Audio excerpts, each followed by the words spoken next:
기도하겠습니다. 하나님 아버지, 이렇게 귀한 강단을 허락해 주신 것 감사합니다. 이 시간에 오직 주님만 영광 드러나는 귀한 시간 될 수 있도록 주께서 인도하여 주시옵소서. 복된 시간 되게 해 주시옵소서. 예수님 이름으로 기도합나이다. 아멘. 제가 예수 믿기 전에는 죽음이나 불행이 어느 날 갑자기 저에게 찾아오지 않을까, 그런 두려움 가운데 살았습니다. 제가 기억하지도 못하는 3살 때 저희 부모님은 이혼하셨고, 얼굴도 모르는 어머니와는 영원한 이별을 하게 되었습니다. 그 초등학교 1학년 때까지는 할머니 할아버지 밑에서 자랐습니다. 그러다가 이제 서울로 올라와서 계모 밑에서 살게 됐는데, 정말 기억하고 싶지도 않은 그런 시간이 시작되었습니다. 그러던 중 초등학교 6학년 때 정말 어머니보다 더 귀하게 여기던 제 할머니의 갑작스런 죽음의 소식을 접하게 되었습니다. 원래 할머니 건강하셨고, 또 도리 할아버지께서 오랜 지병으로 이렇게 고생하고 계셨기 때문에 처음에는 어느 누구도 그 할머니의 죽음을 믿으려고 하지 않았습니다. 단지 전화 연락 받은 사람이 할아버지 죽음을 할머니의 죽음으로 잘못 들었겠지 생각했습니다. 그러나 고향에 내려가 보니 할머니께서 정말 돌아가셨고, 저는 장례식 날 할머니의 영정을 안고 묘지까지 간 기억이 납니다. 어머니와의 그 기억에도 없는 이별, 또 건강하시던 할머니의 갑작스러운 죽음은 저로 하여금 늘 내일에 대한 두려움 가운데 살게 했습니다. 제가 타고 있는 차가 교통사고가 나지 않을까, 방 안에 누우면 천장에 형광등이 떨어지지 않을까, 제가 있는 집이나 건물이 무너져 내리지 않을까, 가까운 가족이 갑자기 죽거나 또는 큰 불행이 찾아오지 않을까, 그런 두려움이었습니다. 그래서 늘 마음에 평화가 없었고 기쁨이 없었습니다. 인생은 역시 고해구나 이렇게 생각하면서 세상의 모든 근심과 염려는 제가 다 만들어서 짊어지고 살았습니다. 대학 입시에 합격한 후 저는 갑자기 공허감에 밀려들기 시작했습니다. 그걸 메워보려고 술도 마셔보고 하루 종일 영화도 구경해보고 팝송에 빠져보기도 하고 여행도 다녀보고 미친 듯이 공부도 해보고 각종 철학책을 탐독해보기도 하고 대학 동료 선배들과 인생과 지성, 학문, 진리에 대해서 이렇게 토론도 해보았지만 그 공허함을 메워주지 못했습니다. 가정 환경으로 인해 깊은 우울증에 빠졌고 자살 시도까지 했었습니다. 그러던 중 고등학교 2학년 때 담임 선생님이 하시던 말씀이 생각이 났습니다. 그분은 기독교인이었는지 아니었는지 잘 모르겠지만 아마 기독교인이었던 것 같아요. 성경책은 누구나 한번 읽어봐야 된다 하는 것이었어요. 왜 그날 갑자기 그 말씀이 생각이 났는지 모르겠어요. 하나님의 역사하심이었겠죠. 저는 그날부터 이제 지성인으로서 교양과 상식을 늘릴 요량으로 성경책을 읽기 시작했습니다. 누님이 미션 스쿨을 다니면서 가지고 계시던 먼지 묻은 신약 성경을 펼치고 마태복음부터 읽었습니다. 제일 재미없는 부분부터 읽었습니다. 대단한 인생의 진리와 철학 사상을 기대하고 읽기 시작한 성경책은 처음부터 족보 이야기로 시작되고 정말 흥미를 쉽게 찾지 못했습니다. 씨 뿌리는 미어, 천국 예화, 결국 로마의 사형수로 마감하는 그분의 인생이 도저히 이해가 안 되고 매력을 끌지 못했습니다. 생전 처음 보는 성경책은 그 의미를 알 수 없었고 잠이 오지 않을 때 수면제 역할을 했습니다. 바로 그때 학교 선배 한 분이 저에게 사형리를 전해줬어요. 또 성경 공부를 권했어요. 그분은 대단히 매력적이었습니다. 성경에 대해서 많은 지식을 갖고 있었습니다. 그분과 성경 공부를 통해서 예수님께서 나를 위해 죽으시고 부활하셨다는 사실을 처음 알게 됐습니다. 그의 여름방학 때 그 심천 미루나무 섬에서의 여름 수련회는 저에게 평생 잊지 못할 장소가 되었습니다. 바로 인격적인 그리스도를 만났고 중생의 체험을 했기 때문입니다. 인격적인 예수님을 만나고 저는 죽음이나 불행에 대한 두려움에서 완전히 해방됐습니다. 내가 어디서 와서 어디로 갈 것인지 인생에 대한 분명한 해답을 얻게 되었습니다. 그렇다고 제 주위 환경이 하루아침에 바뀐 것은 아니었습니다. 모든 상황은 전과 똑같았고 어쩔 때는 더 어려운 상황도 있었습니다. 어디로 한 발자국을 내뎌야 될지 모르는 전혀 알 수 없는 그런 상황도 있었지만 어미의 날개 품 안에 있는 새처럼 기쁨과 평안 가운데 안식을 누릴 수 있었습니다. 비로소 편안한 잠을 잘 수가 있었습니다. 차를 타고 가면서도 이 차에 타고 있는 사람은 다 나 때문에 사는구나, 그런 자신감도 갖게 되었습니다. 인생은 저에게 있어서 더 이상 고해가 아니었습니다. 살만한 가치가 있는 것이었습니다. 그렇게 인생관이 바뀌자 저희 얼굴 표정 또한 바뀌게 되었습니다.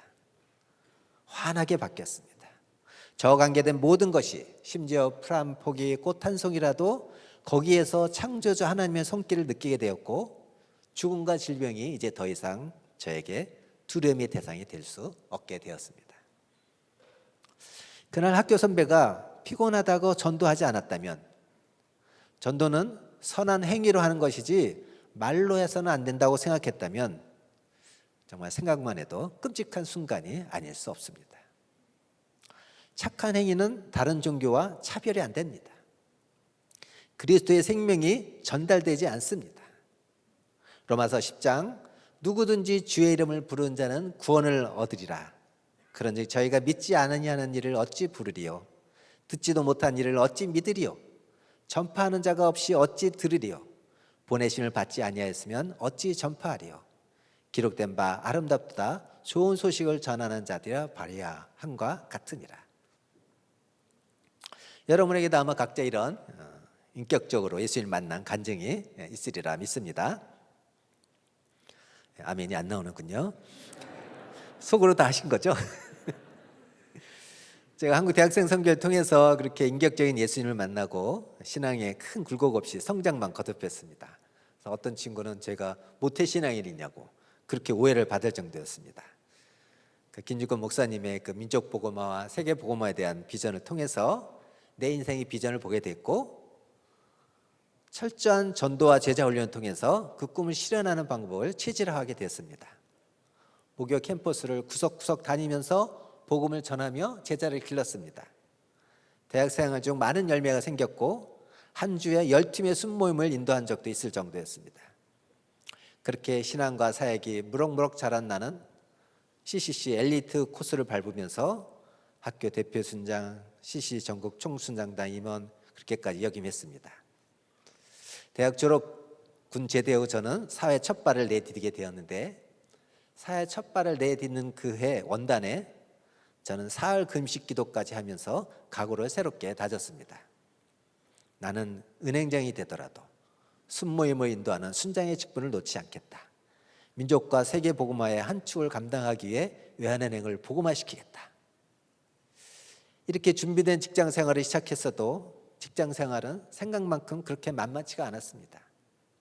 잦은 회식과 술자리, 가치관이 다른 사람들과의 그런 불편한 인간관계, 가끔 불의를 한 일을 강요당하는 직장 업무, 동료들 간의 치열한 경쟁관계. 그러나 저는 이런 직장 생활에 잘 적응하며 직장 생활에 푹 빠져 있었습니다.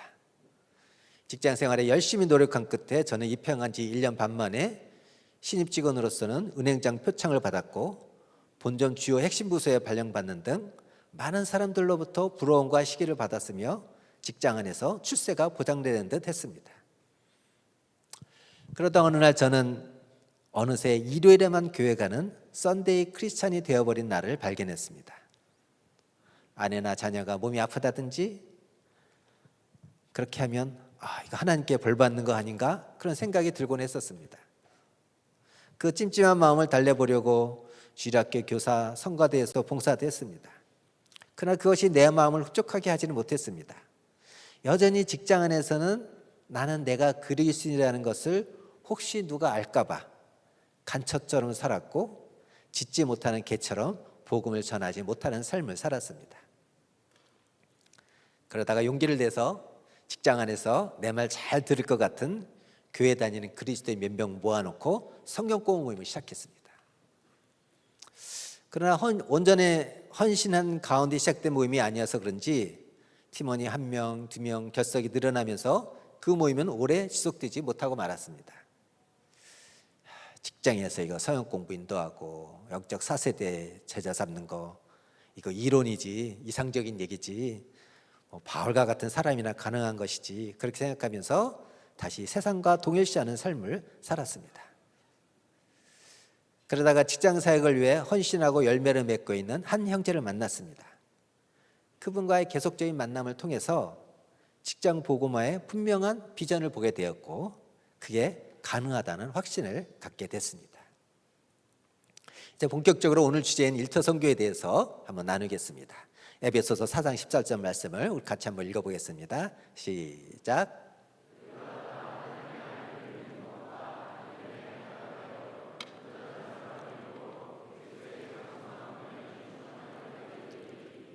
사도 바울은 우리가 온전한 사람이 되라고 합니다. 여기서 온전한이라는 것은 완전히 자란, 성숙한 그런 뜻입니다. 온전한의 반대말은 뭐야겠죠? 어린아이. 고린도서 3장 1절에. 그러니까 사도 바울은 우리가 어린아이가 아닌 성숙한 그리스도인, 완전히 자란 그리스도인이 되기를 권면하고 있습니다. 완전히 자랐다는 것은 한쪽으로 치우치지 않고 모든 면에서 성숙하다는 것을 의미합니다. 머리만 커진 걸 보고 우리는 성숙하다고 말하지 않습니다. 손만 커졌다는 것을 보고 우리는 성숙하다고 말하지 않습니다. 어떤 한 부분만 자란 것을 보고 우리는 성숙이라고 말하지 않습니다. 그걸 뭐라고 하죠? 기형이라고 합니다. 장애라고도 하죠. 안타까운 상황이긴 하지만 교회에 기형인 그리스도인이 많이 있는 것을 우리는 부인할 수 없습니다. 한쪽으로 치우친. 그러니까 우리가 온전하다는 것은 우리가 그리스도 안에서 모든 면에서 치우치지 않고 균형 있는 성장을 하라는 것입니다. 그럼 어떤 면에서 우리는 균형 있는 성장을 해야 하는지가 중요하겠죠. 균형 있는 성장의 실제적인 예를 예수님에게서 찾아야 됩니다. 예수님의 어린 시절 이야기는 성경에 많이 나오지 않지만 그 시절 이야기를 딱 한마디로 집약 묘사한 구절이 있죠. 누가복음 2장 52절 같이 읽겠습니다. 시작.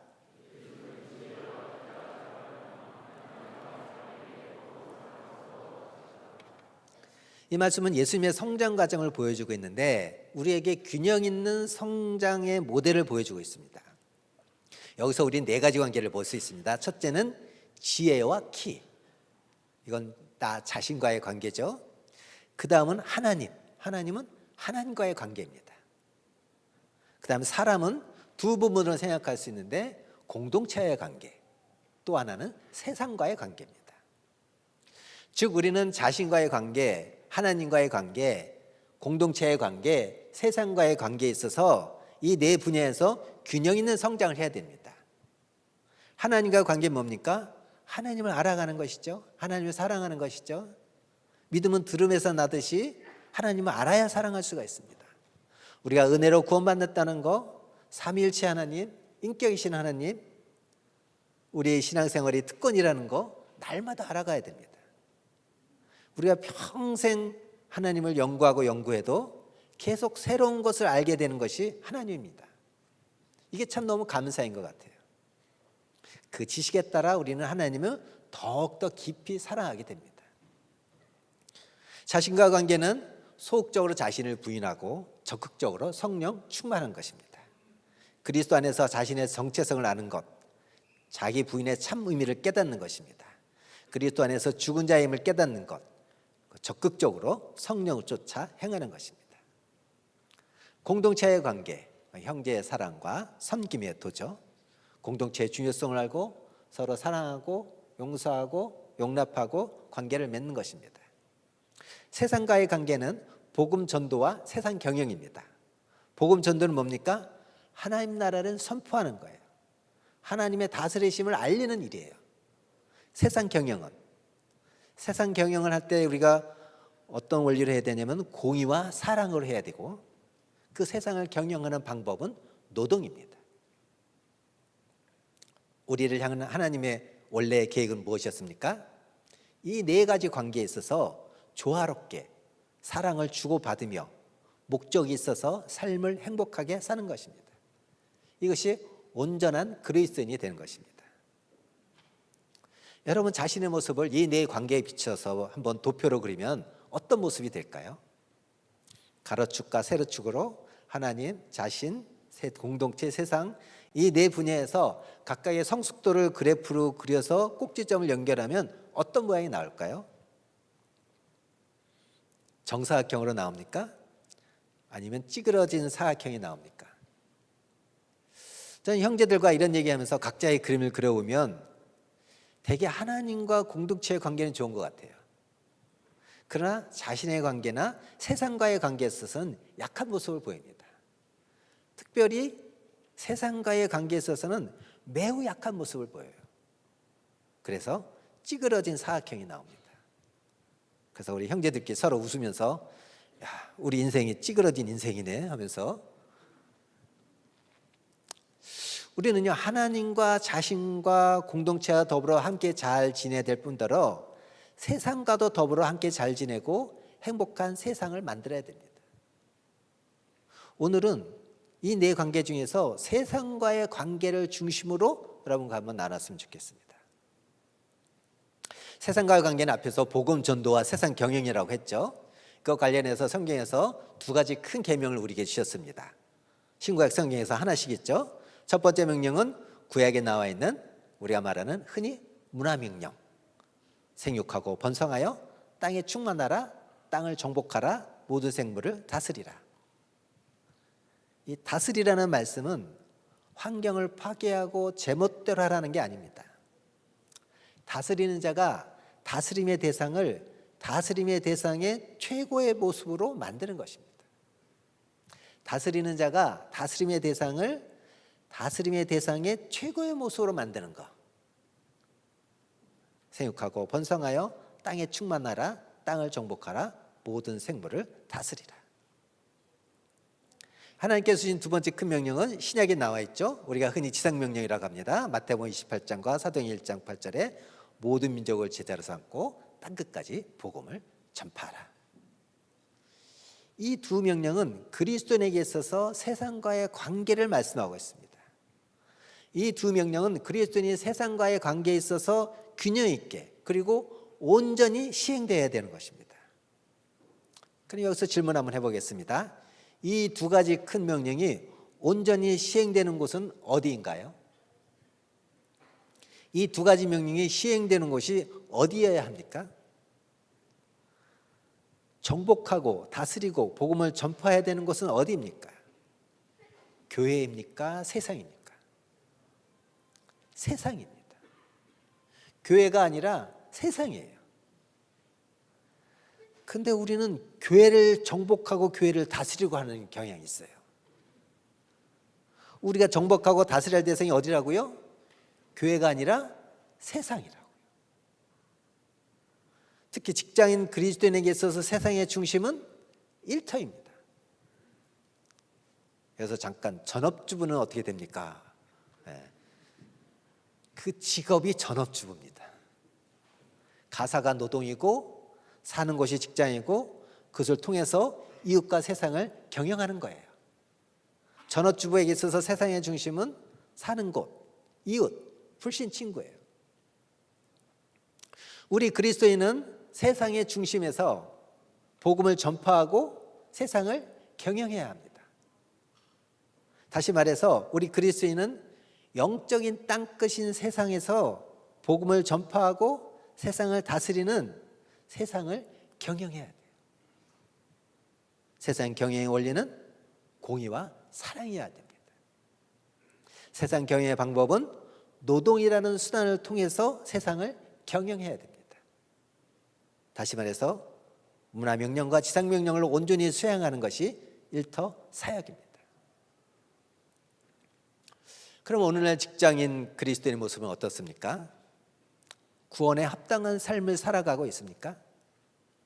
문화명령과 지상명령에 대한 비전을 갖고 소명을 갖고 살고 있습니까? 우리 일터에서 성숙한 인격과 탁월한 업무 능력으로 직장을 경영하고 있습니까? 우리 일터에서 변화된 삶을 살고 있습니까? 나를 통해 소명을 깨닫고 헌신하고 변화된 삶을 살아가고 있는 사람이 있습니까? 제가 직장 생활을 한 20년간 했는데요. 그중에서 외환은행에서 한 15년 정도 근무했습니다. 지금은 하나은행하고 합병돼가지고 이제 외환은행 하면 우리 신세대들은 그런 은행이 있었어 하고 이제 물어보실 분이 모르겠는데, 제가 외환은행 근무할 때 당시 한 대리를 만났습니다. 그 친구도 대학생 때 선교단체에서 훈련받고 캠퍼스 복음화에서 애쓰던 형제였습니다. 그런데 직장에서는 못합니다. 특별히 첫 회식에서 넘어집니다. 우리가 회식을 하면 이게 술을 권하지 않습니까? 처음에 술을 권하면 저는 못 마시는데요 하고 우리가 되게 거절합니다. 근데 다른 직장 동료가 그래 내가 다 이해한다 그럽니까? 아니죠. 가만 내두지 않습니다. 왜 못 마셔? 하고 물어봅니다. 우린 정직하게 저 교회 다니는데요 그렇게 얘기하죠. 그럼 어떻게 나와요? 너 교회 다녀? 나도 교회 다녀. 나 교회 집사야. 나 교회 장로야. 누구는 교회 다니면서도 술만 잘 마시던데 술 한잔 못하면서 사회생활 어떻게 하겠어? 대부분 여기서 넘어집니다. 여기서 뭐 술 마시는 것이 성경적으로 옳으냐 그르냐 뭐 그거 따지자는 게 아니고요. 술 취함과 방탕은 분명한 죄인 것이죠. 술 취함은 그것으로 끝나지 않습니다. 2차, 3차 그리고 음란과 방탕으로 발전하게 됩니다. 교회에서는 집사로, 장로로, 권사로, 성가대원, 주일학교 교사, 신앙생활 열심히 합니다. 그런데 직장에서는 입을 꼭 다물고 살아요. 소명 없이 살고 있는 것이죠. 우리는 교회 출석 잘하고 봉사만 잘하면 직장에서도 신앙생활 잘하면서 살고 있는 줄 알아요. 그와 같이 숙직 근무를 설 때였습니다. 그때 이제 지점은 경비회사로 이런 걸로 다 바뀌었지만 본점은 아직도 이렇게 직원이 숙직 근무를 쓸 때가 있었는데 아마 지금도 본점은 이렇게 숙직 근무를 쓰고 있지 않을까요? 숙직 근무할 때는요 은행 본점 1층부터 그 23층까지 전층을 돌면서 이렇게 점검을 합니다. 그리고 숙직실에서 잠을 잡니다. 그리고 밤새 숙직 근무하면서 아침에 식사를 같이 하게 되었습니다. 저는 상대가 신자든 불신자든 무조건 식기도 하고 식사를 합니다. 그래서 직원들과 이렇게 식사하러 가면은 한마디 합니다. 빨리 제천을 시켜. 제 식기도가 끝나야 그날 숟갈 들고 같이 함께 식사를 해줍니다. 어떨 때는 예수 믿지 않으면서도 저한테 대표 기도를 부탁하는 경우도 있어요. 그것도 회식 자리에서 건배하면서. 그날도 식기도를 하고 제가 식사를 하려고 하는데 이 친구가 식기도하는 제 모습을 보고 이마에 손을 이렇게 올리면서 쭈뼛쭈뼛하는 거예요. 그래서 자기도 옛날에 직장생활, 신앙생활 했었다고 그게 고백하는 거예요. 직장에서 식기도하는 거 쉽지 않죠. 그 예수 싫어하는 상사 앞에서 식기도하는 거 쉽지 않죠. 요새는 신입 직원들이 대부분 계약직이잖아요, 그죠? 정규직들이 많이 없더라고요. 그러니까 얼마나 그 직장 상사 눈치를 많이 봐야 됩니까? 자기 인사고과하는 상사 앞에서 식기도 못하는 거죠. 그래서 식기도 할 수도 없고 안 할 수도 없으니까 그냥 이마를 긁적이다 그렇게 많은 직구가 이렇게 덜어 있습니다. 여러분 우리는 식기도를 통해서도 우리의 예수 믿는 정체성을 드러낼 수 있습니다. 이게 하나의 복음 전도의 좋은 수단이라는 거 우리 알아야 됩니다. 저는 그 형제에게 그랬습니다. 왜 소명 없이 사냐? 식기도도 못하면서 사냐? 그리스도의 생명이 없는 자에겐 전도해야 되지만 소명 없는 자에게는 도전해야 됩니다. 누군가 여러분에게 5분, 10분 시간을 허락한다면 복음의 진리를 전할 수 있어야 됩니다. 아직도 전도 훈련, 제자 훈련 받지 않으신 분은 이번 기회에 꼭 받으시기 바랍니다. 그리스도의 생명이 없는 자에겐 전도해야 되지만 소명 없는 자에겐 도전을 해야 됩니다. 저는 그 친구를 5개월 동안 쫓아다녔습니다. 매주 한 번씩 아침 1시간 일찍 출근해서 말씀을 나눴습니다. 1대1 교제를 했습니다. 1대1 교제는 이렇게 순장과 순원이 만나서 이렇게 삶을 나누고 다 자신을 점검하고 또 말씀을 나눠서 힘을 얻고 도전 얻고 다시 비전을 확인하는, 그래서 다시 비전을 향해 나가는 그런 시간인 것이죠. 저는 그와 매주 한 번씩 1시간 일찍 출근해서 1대1 교제를 했습니다. 요한계시록 3장 예수님께서 라오디게아 교회를 꾸중하는 예를 들었습니다. 내가 차지도 아니하고 더없지도 아니하노다. 내가 차든지 더없든지 하라. 너를 토해내고 싶다. 너는 부자일지 모르지만 나에게는 가난한 자다. 열심을 내라. 회개하라. 그는 드디어 눈물 콧물 흘리면서 회개했습니다. 옛날 첫사랑의 열심을 회복했습니다. 그는 구원 안에 있었지만 소명 없이 5년간 살았습니다. 한 명도 전도하지 못하다가 그는 전도와 제자 훈련을 받고 3개월간 50명을 전도했습니다. 지점으로 발령나자 거기서 지점 직원 20명을 전도했습니다. 소그룹 성경 공부 모임을 만들었습니다. 한국교회가 세상을 변화시키지 못한 이유가 어디 있습니까? 한국교회 수가 줄어드는 이유, 교인 수평 미덕만 있고 전체 교인 수는 감소하고 있는 이유, 많은 이유가 있겠죠. 그 중에 하나는 현장에서 소명 없이 살고 있기 때문인 거예요. 삶의 현장인 세상에서, 삶의 중심인 세상에서 전도와 양육 없이 살고 있기 때문이에요. 교회에서만 열심히 살면 신앙생활 다 하는 줄 알기 때문인 거예요. 세상을 버리고 있습니다. 목회자는 주로 믿는 사람을 대상으로 하는 사역이라면 일터사역은 현장 평신도의 몫입니다. 세상의 빛 역할을 해야 됩니다. 여러분의 직장은 어느 누구도 대체할 수 없습니다. 어떤 훌륭한 목사도 대체할 수 없습니다. 다른 직장인도 들어갈 수 없습니다. 제가 아는 모 차장은요, 술독에 빠져 살고 있어요. 술 친구들이 많아요. 많은 친구들이 그를 술독에서 헤어나지 못하게 하고 있습니다.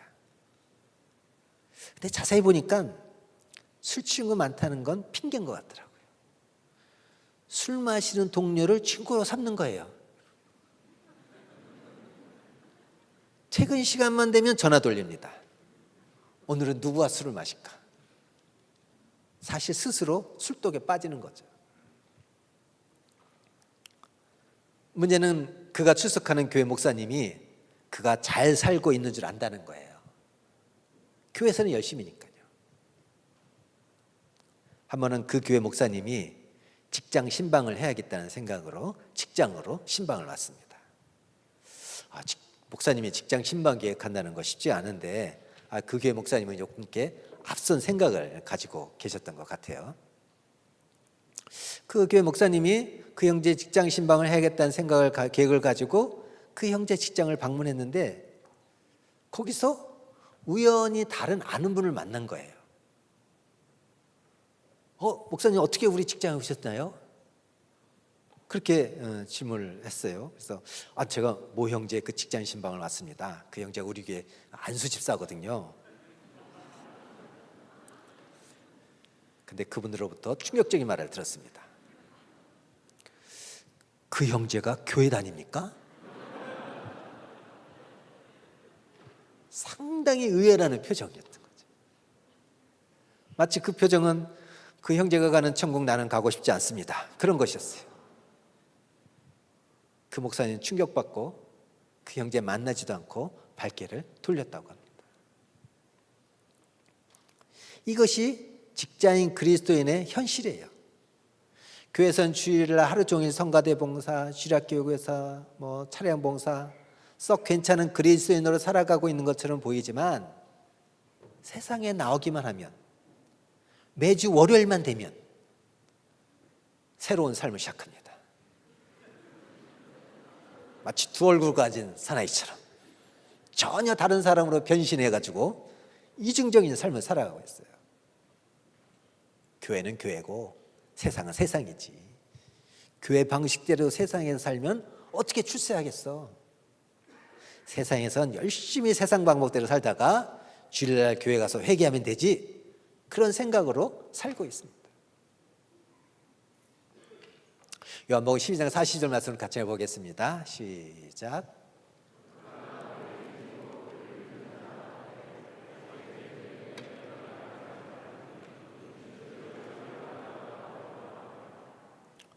여기 보면 유대인의 관원 중에도 예수 믿은 사람이 많았다고 했죠. 근데 이들은 바리새인들 때문에 드러나게 말하지 못하고 있었습니다. 벙어리처럼 살아가고 있었어요. 왜요? 출교를 당할까 두려웠기 때문이라고 하죠. 유대교에서 출교는 어떤 상태인지 아십니까? 단계가 있는데 우선 첫 번째 단계는 그 사람들 곁에 2m 가까이 접근 금지입니다. 이렇게 2m 이렇게 원을 그으면 그 안에 들어오지 못합니다. 더 심한 단계는 성전이나 회당에 들어가지 못합니다. 다른 사람과 교제할 수 없습니다. 거래도 할 수 없고 식사도 할 수 없어요. 가장 심한 단계는 모든 유대인과의 관계가 단절되고 죽으면 시체에 돌을 던지고 그를 위해 울지도 못합니다. 유대인 공동체에서 완전히 매장되는 것이죠. 여러분 어떻게 생각하세요? 출교 당해야 되는 상황에서 유대인의 관원이 드러나게 말하지 못하고 벙어리처럼 살아갔다면 이들은 하나님께 정상 참작에 충분한 핑계거리가 될 수 있을 것 같지 않습니까? 세상에서 완전히 왕따 당하고 사회생활 할 수 없고 여호와 하나님만 믿는 그 유대인 공동체에서 완전히 배제된다면 하나님 이것만 봐주세요. 아니 하나님이 이것 정도는 봐줘야 되는 거 아닌가요? 그러니까 요한복음에서는 하나님은 이 유대인 관원을 어떻게 평가하고 있습니까? 43절 말씀입니다. 시작.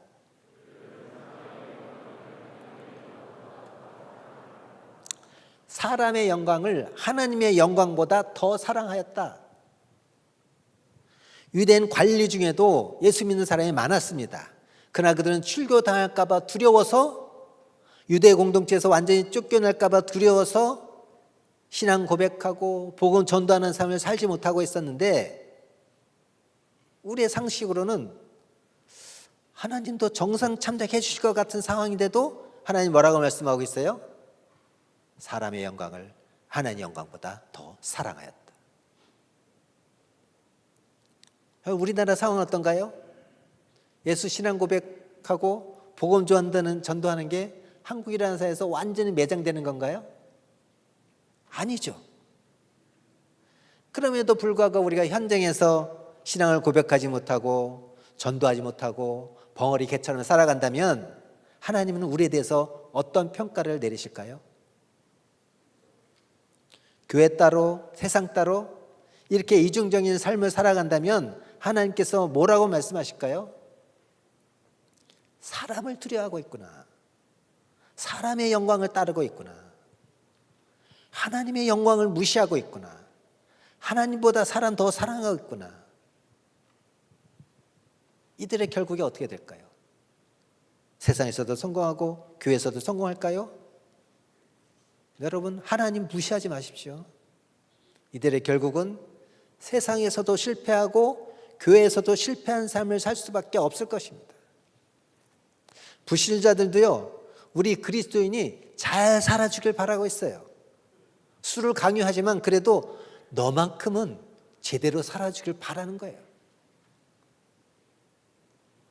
소명을 잃은 그리스도인, 비전을 잃은 그리스도인은 직장에서 비참한 삶을 살아가고 있습니다. 맛 잃은 소금처럼 불신자에게 짓밟혀 살고 있습니다. 그들은 세상 사람과 전혀 구별된 삶을 살고 있지 않습니다. 세상 사람처럼 넓은 길로 가고 있습니다. 세상 사람이 로또하면 나도 로또하고, 세상 사람이 술 취하면 나도 술 취하고, 세상 사람이 바람 피면 나도 바람 피고, 세상 사람이 부정해서 돈 벌면 나도 똑같이 부정해서 돈 벌고, 세상 사람이 뇌물 받으면 나도 뇌물 받고, 세상 사람이 자기 일을 위해서 출세하고 승진하는 것처럼 똑같이 하고 있어요. 아무 죄의식 없이 살아가고 있습니다. 여러분, 움직이지 않는 그리스도인은 사탄은 그냥 내버려 둡니다. 교회에서 주일날만 봉사하고 믿는 사람과 교제만 집중하면 그냥 내버려 둡니다. 그것만 열심히 하게 합니다. 움직이지 않는 그리스도인을 통해서 역사는 바꿀 수가 없습니다. 그러나 사단은 움직이는 그리스도인을 가만 내버려 두지 않습니다. 일터에서 복음 전하고 양육하고 운동을 일으키려고 하면 사탄은 가만 내버려 두지 않습니다. 이때 우리 넘어가면 안 됩니다. 믿음을 가지고 인내로서 이겨야 합니다. 그럼 왜 우리가 일터 선교를 해야 될까요? 하나님의 명령이기 때문입니다. 오직 성령이 너에게 임하시고 너희가 권능을 받고 예루살렘과 온 유대와 사마리아 땅 끝까지로 내 증인이 되리라 하시니라. 복음 전파는 어디서 시작합니까? 예루살렘에서부터 시작돼야 됩니다. 마땅히 해야 될 성경의 명령이고 동시에 그것을 이루시겠다는 하나님의 약속이에요. 성경의 명령은 하나님의 약속이에요. 명령하신 분은 그것을 우리가 이룰 수 있다고 생각하시기 때문에 명령하시는 거예요. 이제 성령의 내재하심으로 말미암아 그렇게 불가능하게 보이던 하나님의 명령 우리가 이루게 하시는 거예요. 복음은 빛입니다. 빛이 주변을 비춰갈 수 있습니까? 촛불은 먼저 가까운 데 밝히면서 그 다음 곳으로 나아갑니다. 가까운 주위를 피해서 다음으로 나아갈 수가 없습니다. 우리의 예루살렘은 어디입니까? 일터입니다. 가정입니다. 왜요? 내가 가장 많은 시간을 보내는 삶의 현장이기 때문에, 내가 가장 많은 사람을 만나는 삶의 중심이기 때문이에요. 내가 복음을 증거할 기회가 가장 많이 주어진 선교지이기 때문이에요. 초대교회가 그랬어요. 예루살렘부터 선교했어요. 제가 한 형제를 만난 적이 있습니다. 그가 근무하는 직장의 인사이동으로 지방에서 서울로 올라왔습니다. 근데 그 형제는 지방에서 섬기던 그 교회에만 관심이 있어요. 주말마다 지방에 내려갑니다. 그 열정 정말 대단하고 우리가 또 그 열정만큼은 배울만 하죠. 그러나 하나님이 서울에서 복음을 전하라고 발령을 냈는데 그는 그 하나님의 뜻을 이행하지 않은 거예요. 저는 그 형제와 1:1 만남을 통해서 일터사역의 비전을 심어줬습니다. 그 형제가 무장된 후 그 형제를 통해서 수많은 사람들이 그리스도께 돌아왔어요. 그 형제가 서울로 인사이동을 받았음에도 불구하고 계속해서 지방에서 섬기던 교회만 관심이 있었다면 절대 이룰 수 없는 수많은 열매를 맺었습니다. 왜 일터 선교를 해야 됩니까? 두 번째로 그것을 통해서 세계 복음화가 가능하기 때문입니다. 땅끝이 어디입니까? 이제 땅끝은 지리적 공간적 개념이 아니죠. 하나님 나라 복음의 황무지가 땅끝이에요. 예루살렘에서 땅끝은 뉴질랜드 한 작은 섬이라고 합니다. 근데 그 섬이 이미 복음이 들어갔다고 합니다. 따라서 땅끝은 지리적 공간적 개념이 아니라 복음이 전파되지 않은 복음의 황무지가 땅끝이에요. 우리의 일터, 이웃, 복음의 황무지예요. 땅끝이에요. 왜요? 우리의 일터에서는 복음이 전해지지 않고 있기 때문이에요. 우리의 일터는 복음의 황무지예요. 그렇기 때문에 우리의 일터가 복음화되지 않고 세계 복음화를 이룰 수가 없습니다. 우리의 이웃이 복음화되지 않고 어떻게 세계 복음화를 이룰 수 있겠습니까? 어불성설이죠. 수억 명에 이르는 평신도들은 잠을 자고 소수의 목회자들만 동분서주한다면 세계 복음화가 이루어질까요? 절대 아닙니다. 평신도들이 긴 잠에서 깨어나 전도인으로 살아간다면, 1년에 한 명씩만 전도해서 제자로 삼아간다면 세계 복음화는 단번에 성취되고 말 것입니다. 지상명령 성취는 아주 먼 훗날 얘기가 아니라 오늘 우리가 어떻게 그 주님의 지상명령에 반응하는가에 따라서 우리 생애 중에 일어날 수도 있는 일입니다. 어떤 목사님이 첫 번째 종교개혁이 평신도들의 손에 성경을 들려준 것이었다면 두 번째 종교개혁은 평신도들의 손에 사역을 맡기는 것이 될 것이다, 그렇게 말씀하셨습니다. 평신도를 깨워 사역을 감당하게 하는 일은 바로 제2의 종교개혁적 사건이라는 거예요. 우리 모든 평신도들은 각자 삶의 터전에서 파송된 그리스도의 대사로서 하나님의 소명받은 사역자들이라는 올바른 자상을 가질 필요가 있습니다. 왜 일터 사역을 해야 됩니까? 직장인을 잘 도울 수 있는 사람은 직장인 사역자였기 때문이에요. 직장인의 대부분의 시간은 일터에서 보냅니다. 다른 직장인과 어울려서 보냅니다. 나머지 시간은 가족과 함께 보내거나 잠을 잡니다. 이들 취침 시간에 우리 접근이 불가능하죠. 가정에 있는 시간에도 접근이 곤란합니다. 더욱이 일터에서 보내는 12시간 동안 절대 접근할 수 없는 실정입니다. 제가 평신도 사역자로 있다가 전문 목회자가 되니까 제일 아쉬운 게 이거예요. 다른 직장에 들어갈 수가 없습니다. 요사이 직원 신분증 대고 입구에 딱 하면 문이 열려고 들어가지 않습니까? 아무나 들어갈 수 없어요. 다만 일터 선교사로서의 소명의식을 가지고 필요한 훈련으로 무장된 그리스도인들만이 시간적으로 공간적으로 그리스도와 단절된 직장인들에게 효과적으로 복음을 전하고 그들을 영적으로 세울 수 있는 것입니다. 우리가 LT에서 30년을 근무한다고 할 때 7,500일을 다른 직장인들과 함께 보내게 됩니다.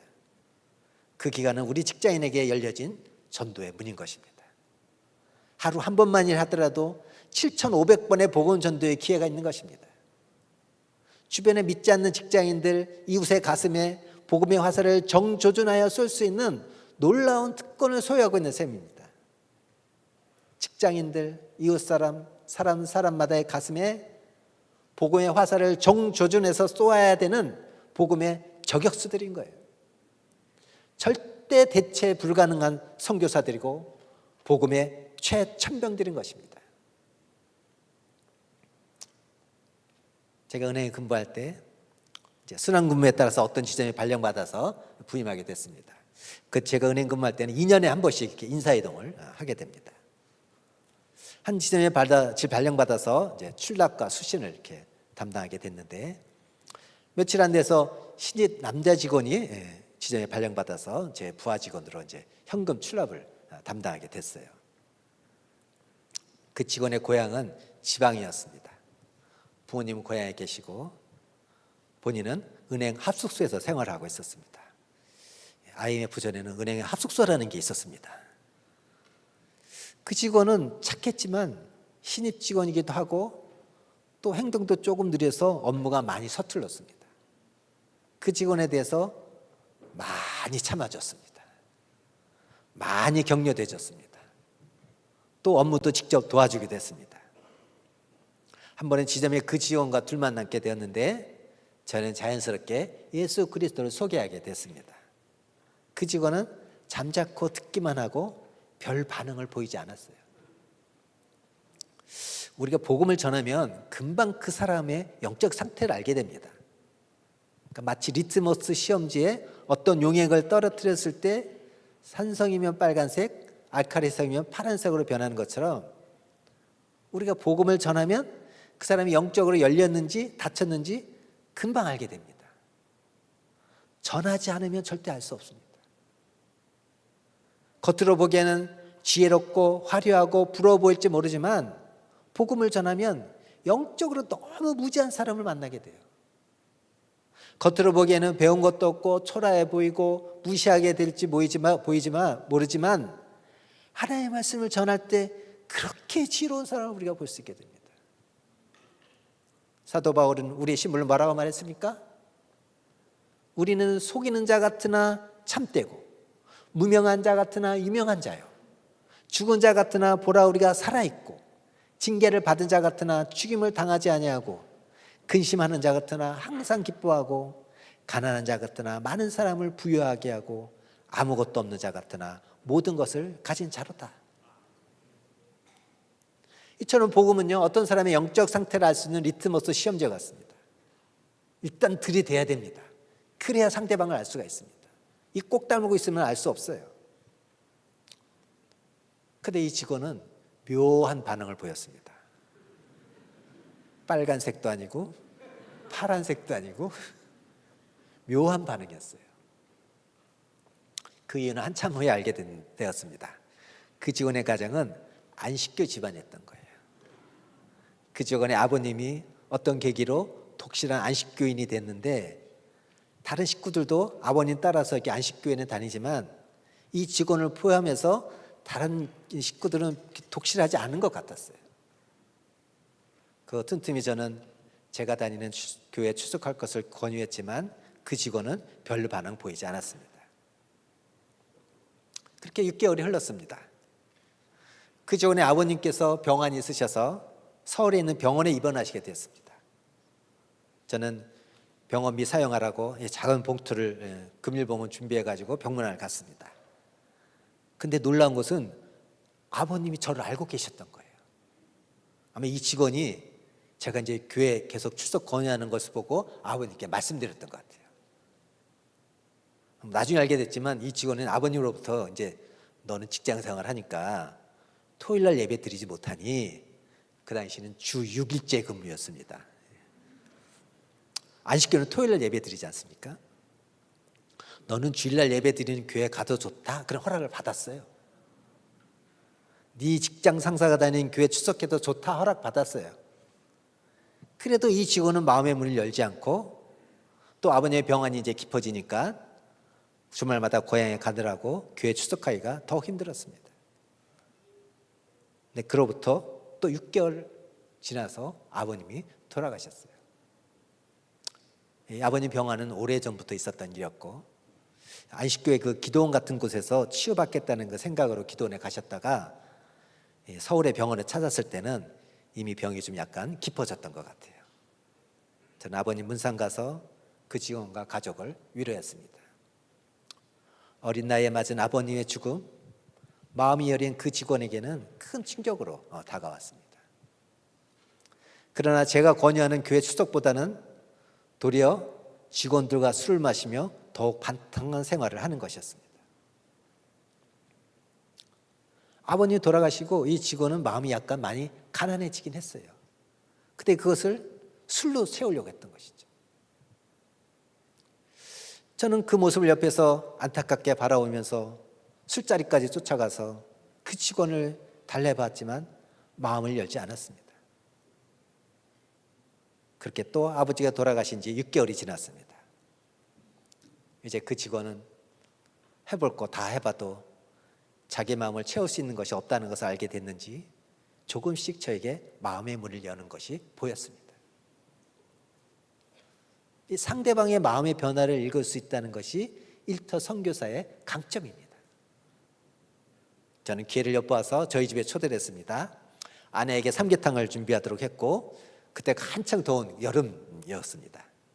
같이 삼계탕 한 그릇씩 채치우고 저는 본격적으로 복음을 전하기 시작했습니다. 오늘 밤 이 세상을 떠나신다면 천국에 갈 확신이 있으십니까? 마지막으로 예수 그리스도를 영접하시겠습니까? 그 질문에 그 친구는 기다렸다는 듯이 예로 복음에 화답했습니다. 실로 1년 6개월 만에 복음의 열매를 맺은 것입니다. 그 직원이 나중에 그러더라고요. 제가 자기를 우리 집에 초대할 때 이거 할 줄 알았다고. 저는 그날 밤 너무 감격해서 잠을 이룰 수가 없었습니다. 이 일은 어느 전문 사역자도 할 수 없는 훈련된 평신도 사역자만이 누릴 수 있는 특권이 아닐 수 없습니다. 저와 은행에 같이 입행한 한 직원은 어느 날 갑자기 저를 막 찾아오더니 인생의 목적을 발견할 수 없다는 거예요. 날마다 웃고 다니는 그 제 얼굴을 보고 이 친구는 뭔가 있겠지 하고 찾아왔다는 거예요. 저는 전도질 거리에서 복음을 설명했고 기다렸다는 듯이 복음을 받아들이고 교회 다니면서 신앙생활을 하기 시작했습니다. 또 한 자매의 사례를 소개하고자 합니다. 제가 책임자로 승진해서 어느 지점에 근무할 때였습니다. 제 부하가 지어준 한 여직원이 은행 업무를 보다가 실수했습니다. 고객으로부터 10만 원 받고 입금할 때 공 하나를 더 쳐서 100만 원을 입금한 것입니다. 은행은 4시 반, 요새는 4시죠. 4시 문을 닫지만, 맞나요? 4시 닫나요? 네. 직원들은 남아서 늦게까지 마무리를 합니다. 입금과 지급의 대처가 이런 일에도 맞지 않으면 밤새도록 맞추고 집에 가야 되는 것이 은행 직원의 일상이죠. 그 직원은 밤에 입금과 지급을 맞추다 보니까 90만 원의 차이가 나는 거죠. 대개 이러면 은행원들은요, 차이 나는 금액을 9로 나눠봅니다. 90만 원을 9로 나누면 10만 원이죠. 그러면 그 많은 전표 중에서 10만 원이나 100만 원짜리 전표를 찾습니다. 그렇게 원인을 찾다가 의심스러운 고객이 눈에 띄었습니다. 그래서 그 고객에게 전화를 했습니다. 그런데 오리발을 내미는 것이었습니다. 자기 분명히 100만 원을 입금했다는 겁니다. 인간은 죄인이라서요. 대부분 돈이 모자라면 다시 와서 달라고 하지만 남으면 절대 다시 오지 않습니다. 이 문제가 다음 날까지 해결이 되지 않았어요. 그때 이제 아이디어가 하나 생각이 났어요. 그 고객의 아내에게 전화해서 사실을 설명하고 90만 원 돌려달라고 하자는 거였어요. 그래서 그 고객의 집에 전화를 했습니다. 마침 그 아내가 전화를 받았어요. 하나님 인도하셨던 것 같아요. 그래서 이 90만 원은 이 여직원의 한 달 급여에 가까운 금액이고, 이 여직원의 월급으로 부모님, 할머니까지 다 생활하고 있다고. 약간 과장된 건 있지만 그렇게 그 아내에게 설명했는데 놀랍게도 90만 원 돌려준 것이었어요. 그 이후로 그 여직원은 저의 권유로 교회 다니기 시작했고 함께 일터사역에 헌신하게 됐습니다.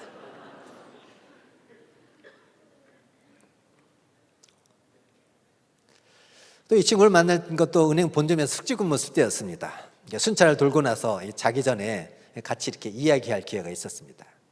저는 자연스럽게 복음을 전했습니다.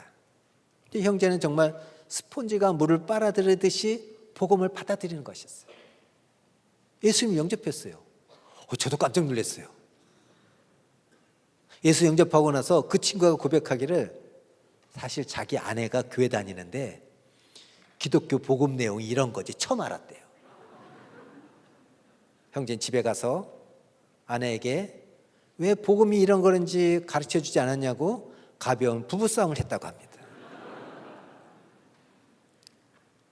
그거는 승진해서 지방으로 발령났지만 계속 교제의 끈을 놓지 않았습니다. 일처 전도의 하나의 강점은 그 친구가 회사를 떠나지 않는 한 어디로 도망갈 수 없다는 거예요. 그 친구가 지방으로 발령나서 갔지만 계속해서 기독교 서적, 설교 테이프를 보내면서 신앙을 독려했습니다. 나중에 서울에 올라와서 발령나서 함께 교제하고 일터 복음화로에서 통역을 했습니다. 한 친구는 모태신앙인이었어요. 직장 생활하면서 술에 찌들어 살았습니다. 지하철에서 자다가 종점까지 가는 것은 한두 번이 아니었고 심지어 술에 깨어 일어나 보니 도로 한복판에서 자고 있었던 적도 있었답니다.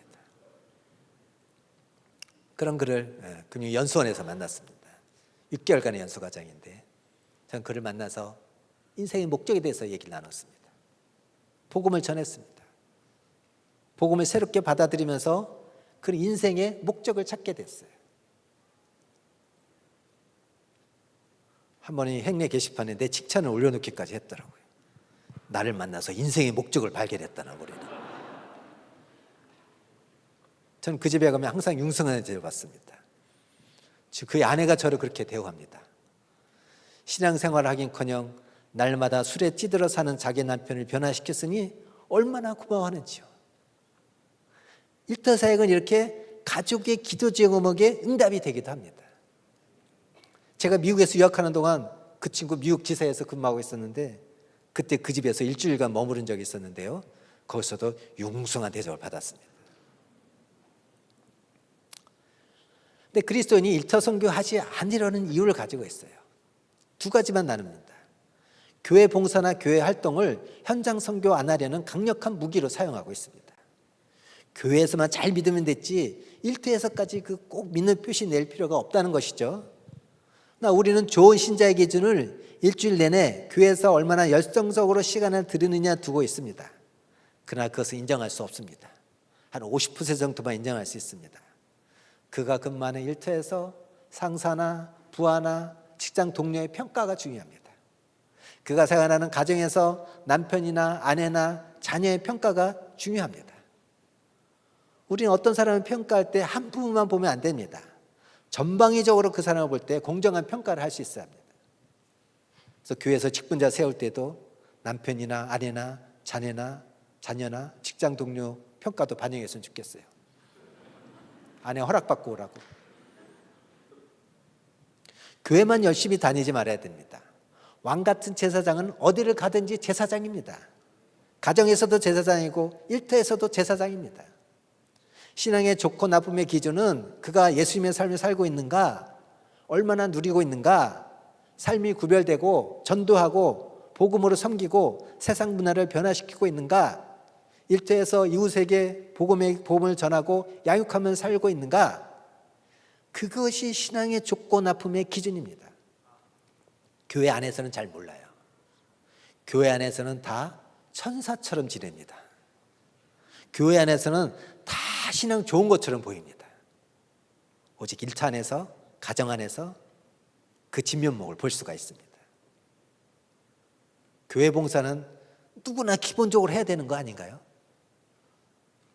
그런데 사람들은 세상에서 실패하고 있는 것을 교회 봉사로 벌충하려는 경향이 있어요.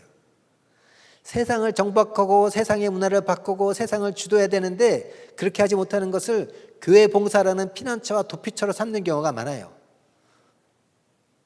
교회를 주도하는 것은 목회자에게 맡기고 평신도는 세상을 주도해야 되는데 평신도가 교회를 주도하도록 할 때 교회는 분란에 휩싸이게 되는 것입니다. 제가 직장에서 모 대리를 만났는데요. 일터 선교 비전을 나눴습니다. 그의 가슴이 뜨거워졌습니다. 근데 자기 다니는 교회 목사님이 반대한다는 거예요. 일터에서 무슨 성경 공부냐고. 교회 중심으로 살아야 된다고. 평신도가 어떻게 성경 공부 인도하냐고. 그게 반대 이유였어요. 그런 직장사역의 헌신을 거부했습니다. 교회 중심으로 사는 게 예배당 중심으로 사는 건가요? 우리가 이걸 잘 분별할 줄 알아야 돼요. 교회 중심으로 살아가는 것은 교회에서 받은 부를 가지고 세상에서 폭발시켜야 되는 거예요. 교회에서 받은 부를 교회에서 폭발시키는 게 아니라 세상에서 폭발시켜야 된다고요. 대부분 교회에서 자폭하고 있어요. 그래서 교회가 문제가 되고 있는 거예요. 교회 중심이란 평신도 훈련시켜서 현장에서 살게 하는 거예요. 또 한 친구를 만났는데 그는 큰 교회 청년부 총무로 봉사하는 열심히 형제였습니다. 일터 사역에 초대했습니다. 기뻐하고 성역공음에 초대했습니다. 근데 너무 바빠서 일터 사역을 할 수 없는 구조를 갖고 있는 거예요. 일주일 내내 바빠요. 월요일, 화요일, 수요일, 목요일, 금요일. 일주일에 하루 빼기가 힘들어요. 신앙이 좋은 사람은 교회에 너무 매여 있습니다. 그러나 삶의 현장을 도외시하고 있습니다. 세상을 외면하고 있어요. 근데 이 형제는 6시만 되면 교회 가기 위해서 눈치를 보는 겁니다. 일찍 나가면서 그냥 조용히 나가면 좋겠는데 꼭 교회 간다고 나가요. 자기는 믿음을 보이기 위해서 그런 것 같은데 그게 도리어 전도에 방해가 돼요. 불신자에게는요, 우리가 종교에 열심인가 관심이 없습니다. 일터에서 맡은 일 잘하고 인간관계 잘 맺고 하는 것에 관심이 있습니다. 그 형제가 일찍 퇴근함으로 다른 직원이 잔업을 처리해야 되기 때문에 피해를 주고 있는 거예요. 불행하지만 이 친구는 IMF 때 명퇴 1호가 되었습니다. IMF 구조조정 때 명퇴가 가장 많이 당한 사람이 그리스도인이었습니다. 일터는 전도의 수단이 아니라 그 자체가 목적이고 하나님의 뜻이 나타나는 곳이에요. 교회 생활만큼 거룩한 것이 일터 생활입니다. 일터에서 일하는 시간, 자녀들과 갖는 시간, 운동하는 시간 모두 다 거룩합니다. 예수님이라면 이 일터에서 어떻게 사실까 하며 그렇게 사는 것입니다. 일터는 단지 일해서 월급만 받는 것이고 11조와 봉사는 교회에서 하는 것이라는 그런 이원론적인 생각은 교회 존재 이유가 아닙니다. 교회 존재 이유는 평신도를 훈련시켜서 세상을 변화시키는 사역을 하도록 하는 것이에요. 그래서 저는 성도들이 현장에서 그리스도의 제자답게 사는 것을 강조하고 교회에 너무 매이지 않게 합니다. 두 번째는 해외 선교의 꿈이 일터 선교 안 하려는 이유 같습니다. 자기 꿈은 해외 선교라는 거죠. 세계를 꿈꾸고 있어요. 귀한 형제죠. 그러나 현장에선 전도하잖아요. 땅끝을 꿈꾸면서 예루살렘에서는 전도 안 한다는 거 상상할 수가 없죠.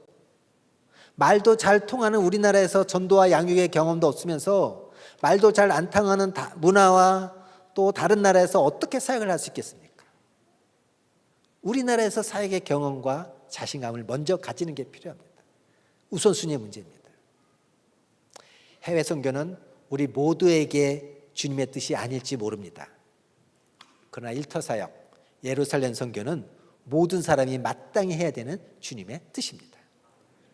해외 선교는 모든 사람이 하는 것이 아닌 선택 과목이라면 일터 사역, 예루살렘 선교는 모든 사람이 해야 되는 필수 과목이에요.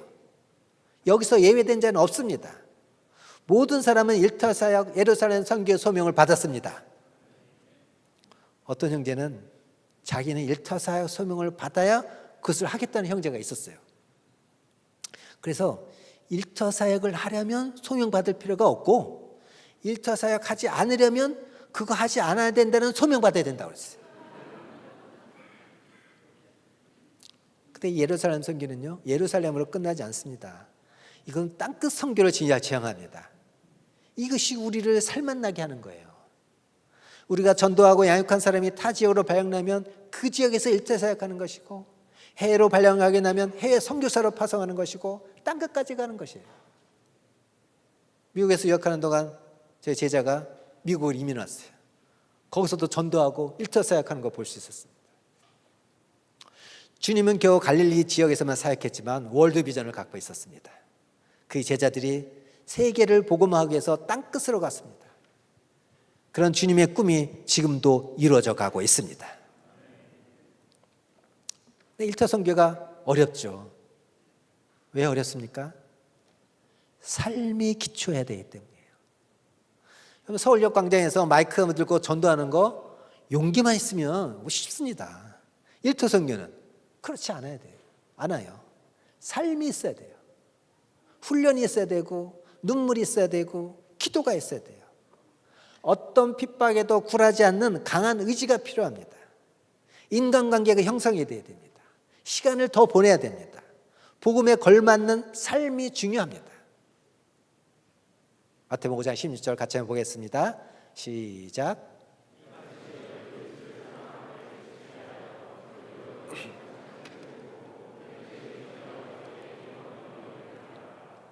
여러분, 오늘날 일터 상황이 어떻습니까? 삼성 이병철 회장은 생전에 그 동물의 왕국을 주로 시청했다고 하죠. 물고 뜯고 죽이는, 죽이지 않으면 죽어야 하는 그런 약육 강식의 동물의 왕국을 보면서 전투력을 키웠다고 하죠. 은행에서는요, 매일마다 실적이 1등부터 꼴찌까지 쭉 나옵니다. 날마다 줄을 세웁니다. 분기나 반기 실적에 연속해서 꼴찌 몇 번 하면 바로 아웃됩니다. 이런 상황에서 우리는 세상을 경영해야 됩니다. 하나님의 방법으로 세상을 다스려야 합니다. 전도 현장에서 복음을 거절하는 대부분의 이유는 믿는 사람의 불완전한 인격 때문입니다. 믿는 사람이 세상 사람과 구별된 것이 없습니다. 세상을 변화시킬 수가 없습니다. 초대교회 공동체의 특징이 뭐였습니까? 온 백성에게 칭송을 받았습니다. 그들은 핍박을 받으면서도 또 칭송을 받았습니다. 한편의 설교 듣는다고 술 거절하지 못합니다. 뇌물 거절하지 못합니다. 일터사에게 헌신이 힘듭니다. 인격의 변화가 안 됩니다. 삶이 따라야 됩니다. 삶과 복음이 기차의 두 레일처럼 같이 달려야 됩니다. 그렇게 해야 복음이 전달될 때 일터사에게 가능합니다. 술 마시지 않고 승진이 조금 늦더라도 탁월한 직장 업무, 일터사역 동시에 할 수 있다는 그런 회사를 경영할 수 있다는 그런 가능성, 그런 좁은 길의 가능성을 여러분 보여주시기 바랍니다. 그래서 우리 후배가 한 사람이라도 그 가능성을 보고 따라오게 했으면 좋겠습니다. 일터사역이 어려운 것은 대가를 지불해야 되기 때문입니다. 일터사역하면 불신자보다 믿는 사람의 핍박이 더 심합니다. 언제 직장 그만두고 목사 될 거냐, 목사나 되라, 우리 직장에 뭐 영업부, 총무부 말고 전도부가 따로 있냐, 그렇게 하면서 믿는 사람이 더 방해를 합니다. 자기는 못하니까 그런 것 같아요. 일터사역 하면 가까운 가족이 방해합니다. 모 형제는 주님께 헌신했는데 아내의 반대로 사역을 못합니다. 술 마시고 교회 안 나가는 형제 회심시켰더니 사역 열심히 하는 게 또 싫은 것입니다. 그냥 조용히 교회만 나가지고 가정적이만을 바라는 것입니다. 저는 일터사역하면서 저희 아내와 함께 일터사역에 헌신했습니다. 지금도 아내에게 감사한 것은 제가 일터사역하는데 전혀 방해가 되지 않고 도리어 저의 유일한 격려자였어요. 가정을 오픈하고 음식을 봉사하면서 형제자매를 섬겼습니다. 형제자매들이 저보다 제 아내를 더 좋아해요. 한 형제 부부가 어린 딸과 함께 지방에서 서울로 발령나서 왔습니다. 저는 그 형제를 붙들고 제자훈련했습니다. 저 아내는 그 형제 아내와 교제를 했습니다. 그 형제 아내도 일을 하고 있어서 아내가 그 딸을 돌봐주게 됐습니다. 그 딸 유치원 때 한복을 입고 가야 되는데 돌 한복이 너무 작아서 난감해하고 있을 때 아내가 그 어린아이를 위해서 동대문 시장에 가서 예쁜 한복을 사가지고 선물했습니다. 그 딸이 작년에 결혼해서 제가 그 결혼식에서 축복 기도를 해줬습니다. 지금 아이를 가졌습니다. 5월 출산 예정입니다. 또 그 형제 아내가 유산을 한 적이 있습니다.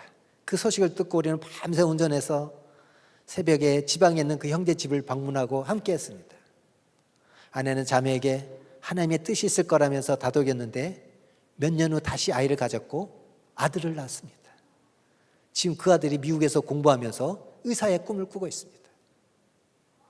이 형제가 IMF 때 회사 상황이 좋지 않아서 회사를 그만두게 됐는데 그 전에 저희 부부가 어떤 건강식품 사업을 소개해 줬습니다. 부부가 그것을 가지고 열심히 일해서 나중에 회사를 그만둬도 될 정도가 되었습니다. 도리어 지금은 그 사업을 가지고 사람들의 건강을 책임지고 있고 그 사업을 통해서 전도도 하고 선교도 하고 열정적으로 살고 있습니다. 일터사역은 부부가 같이 헌신할 때 효과적입니다.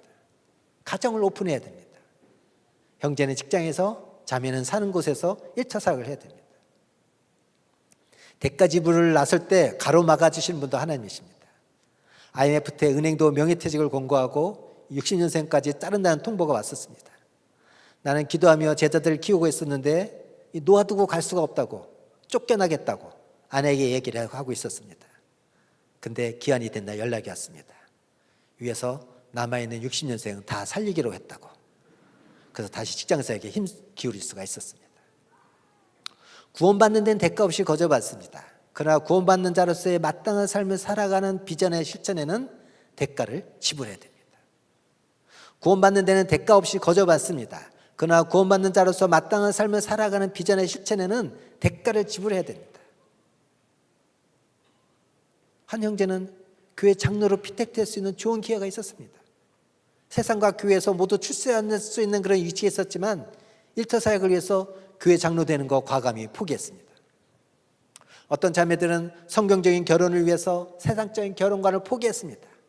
결혼이 좀 늦더라도 일터사역에 열매와 비전이 있는 사람과 결혼을 위해서 세상적인 기준을 포기했습니다. 어떤 형제는 고등학교 때 주님을 만나서 신비한 체험으로 주님께 헌신하게 됐습니다. 부모님의 극심한 반대 가운데서도 신학교에 들어가서 졸업했습니다. 그러나 그는 한 명도 전도하지 못하고 살았습니다. 졸업하고 그가 운영하는 회사가 사기로 부도를 맞았습니다. 자기에게 사기친 사람 죽이고 싶도록 미웠습니다. 그 즈음에 제자훈련을 권했습니다. 그는 제자훈련 받으면서 자기에게 사기친 사람 진정으로 용서했습니다.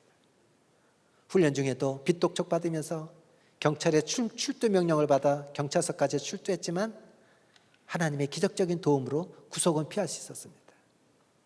신학교 4년을 다녀도 한 명도 전도하지 못하던 형제가 제자훈련 3개월 동안 40명에게 복음을 전했습니다.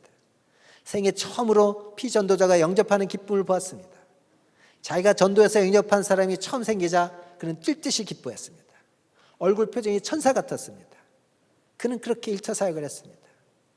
그가 아마 교회를 개척했다면 대형 교회를 운영할 정도의 영역이 충분한 형제였지만 일터 사역을 위해서 그거 포기했습니다.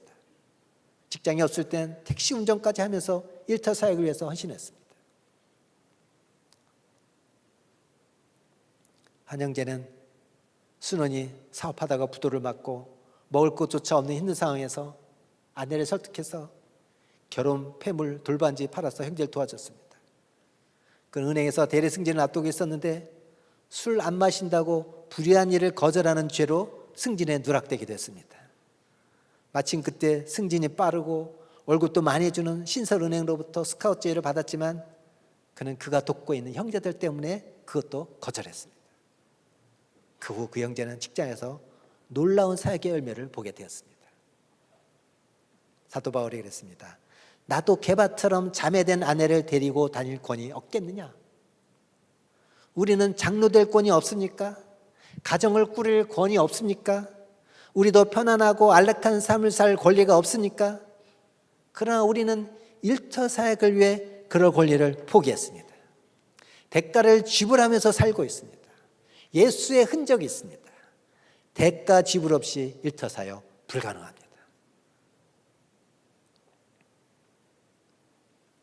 시간이 다 됐는데 어떡하죠? 조금 더 해도 될까요? 네, 거의 다 왔습니다. 일터 선교하면 축복이 있습니다. 12제자는 주님의 부르심에 가족과 생업을 버려두고 주님을 따랐습니다. 평생 복음 증거에 살고 요한 외에는 모두 다 제명에 못 살고 순교했습니다.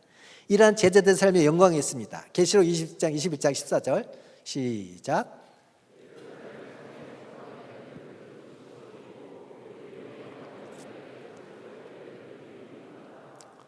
이보다 더 큰 영광이 어디 있습니까?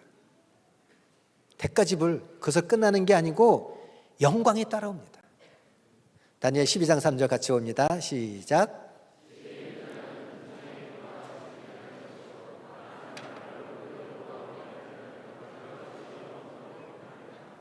이 세상 스타 몇 년 못 갑니다.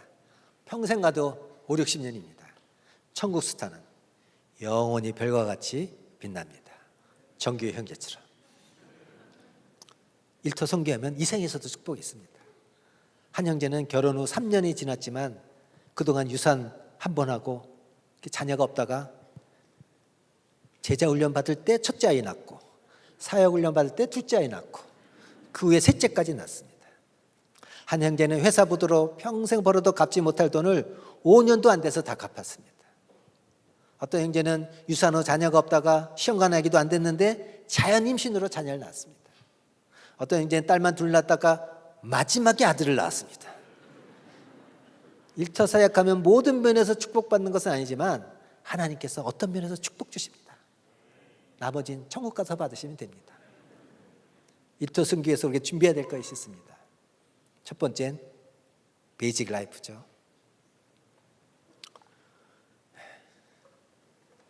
손흥민 선수가 초등학교 때 숫 연습만 매일 1000번 했다고 그러죠. 왼발 500, 오른발 500. 중2까지는 축구 경기에 참여를 금지했다고 합니다. 승부욕 때문에 기본이 흔들릴까 봐. 일터 선교도 동일합니다. 일터 선교가 되지 않는 건 뭐 전도기술, 양육방법, 뭐 전략, 뭐 신회 운영 방향 이런 게 아니라 개인의 기본 베이직 라이프입니다. 경건의 시간입니다. 경건의 시간을 갖지 않고 하루 시작하는 것은 나는 하나님을 의뢰하지 않고도 오늘 하루를 성공적으로 살 수 있다고 자기 자신을 과신하는 사람입니다. 기도입니다. 최봉원 대표가 맨날 두통약과 감기약을 달고 살았습니다. 저는 그 이해가 못했어요. 믿지 않는 영혼, 대충 사는 직장인 그리스도인을 보면 머리가 아프다고 그랬어요. 나중에 그게 좀 이해가 되기 시작했습니다. 성경 읽기, 뭐 1년에 성경 통독 한 번 하는 건 기본이죠. 경건서적 읽기, 연대 김동일 교수가 자기를 감옥에 보내는 박정희 대통령에게 감사한다고 했죠. 감옥에서 200권의 책을 읽었는데 감옥 나온 이후로 세상이 달라 보이더래요. 그분이 강단에 다시 섰을 때 강의실에 학생이 넘쳤습니다. 200권 책을 읽어도 세상이 달라 보입니다. 치역 모임에 참여해야 됩니다. 지금은 비비 모임이 곳곳에 있습니다. 저희는 개척할 때 처음에 비비 할 때는 명동에 하나 있었고 다음에 강남에 하나, 2개밖에 없었습니다. 지상명령 성취기에서 우리가 1년에 한 명씩 나와 같은 지혜장성하는 제자를 양육하면 33년이면 세계복음화가 가능합니다. 그러면 어떻게 이렇게 하냐? 우리가 쓸데없이 TV 보면서 킬링 타임 하는 시간 줄이고 취미생활 줄이고 잠 줄이고 새벽을 살면 가능합니다. 회식 동창회 다 쫓아다니지 않으면 가능합니다. 저는 일타사역하는 동안 개인적으로 휴가를 간 적이 거의 없습니다. 꼭 순원들과 아내, 자녀들 데리고 같이 휴가를 즐겼습니다. 사소한 것에 목숨 걸지 마시기 바랍니다. 일터사역을 위해서는 훈련받아야 됩니다. 양육훈련, 제자훈련, 전도훈련입니다. 세 번째로는 팀으로 사역해야 됩니다. 혼자 하면 너무 힘들어서 곧 포기하고 맙니다. 연약하고 부족한 우리가 함께 모여서 힘을 합치고 서로 위로하고 격려하며 나갈 때 주님이 주신 힘으로 다시 결단하고 나아갈 수 있습니다. 네 번째는 전략적인 방법을 준비해야 됩니다. 연합해야 됩니다. 우린 회사 옆 동료에게 점심 살고 집으로 초대하고 어려운 부분 돕고 복음 들려주는 거, 이런 방법을 통해서 쉽게 우리가 복음을 전할 수가 있습니다.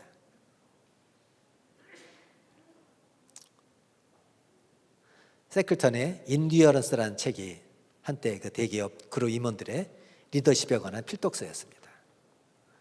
20세기 초 세계는 남극을 누가 먼저 정복하느냐에 초미의 관심을 끌고 있었습니다. 영국의 스콧경은 간발의 차이로 노르웨이의 아문센에게 그것을 빼앗겼습니다. 세클턴은 그 스콧경의 후원을 받아서 이제 새로운 목표, 남극 대륙 횡단의 계획을 세웠습니다. 탐험대를 꾸리고 남극 대륙을 횡단하던 중 중간에 빙하에 갇히게 되었습니다.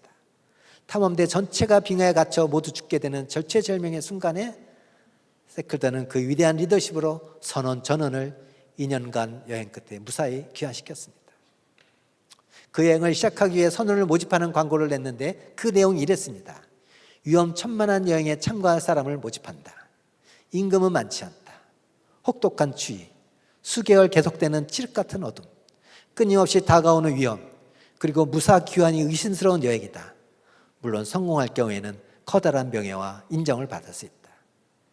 총 27명의 탐험대원을 모집하는데 여기에 수천 명이 지원했습니다. 그리고 출발했는데 블랙보러라는 한 명의 밀항자가 몰래 배에 승선하고 있었습니다.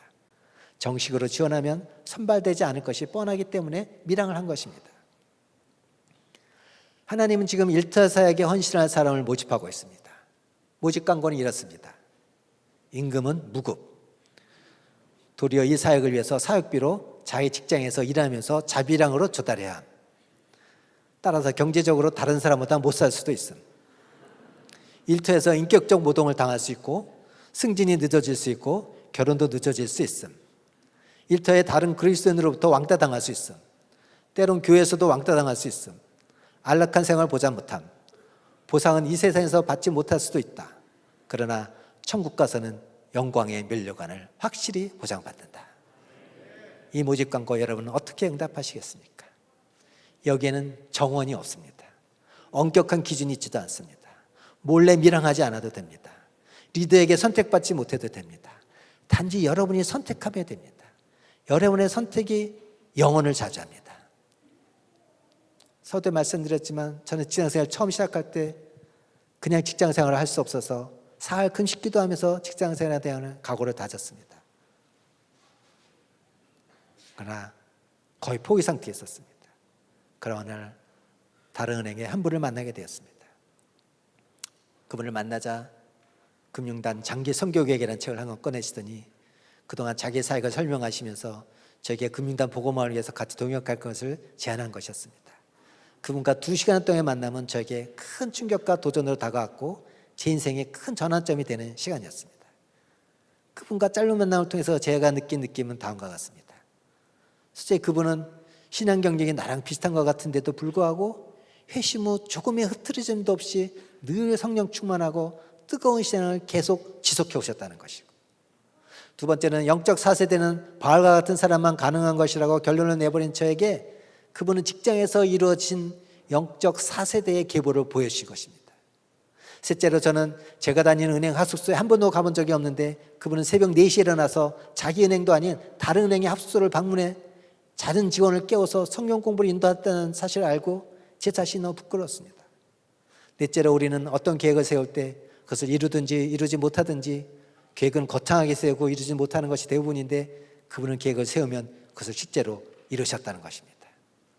그분과 계속적인 만남과 일대일 양육을 통해서 그분이 갖고 있는 일터복음의 비전을 나의 것으로 삼았습니다.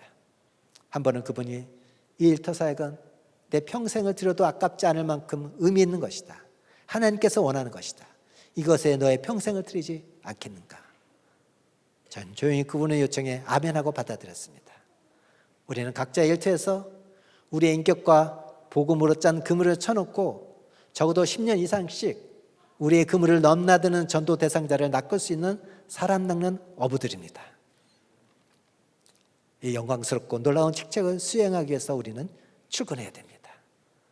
어찌하든지 동료 직원들의 복음을 전하고 제자를 삼아서 예수 그리스도의 제자를 재생산하는 고리가 끊어지지 않는 삶을 살아야 할 것입니다.